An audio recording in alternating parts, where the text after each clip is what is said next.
alverq eşə bacarıram.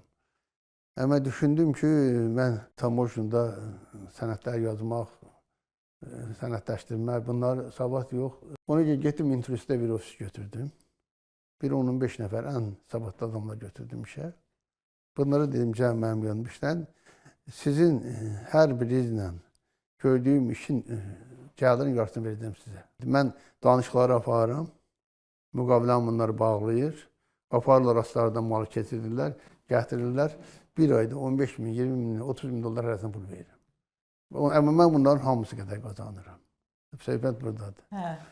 Mən o vaxtda bir də dedim, cəmaatın acığına gəlirdi. Mən çoban oturmuşam, sabahlar Çox qınandı, çox qınandı. Yəni, belə olub əslində. Çünki orada siz ifadənin mənə elə gəlir ki, yanlış istifadə edin. Demişdiniz ki, alimlər qabağımda işlədi. Yox, alim də var idi. Laf telefonu indi verirəm. Alim də var idi. O ne iş görürdü o alim?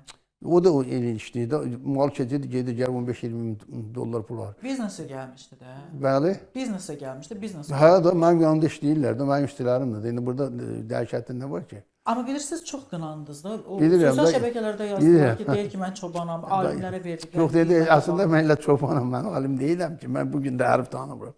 Mən burada alimlərin savadından istifadə elədim. Düz elədim.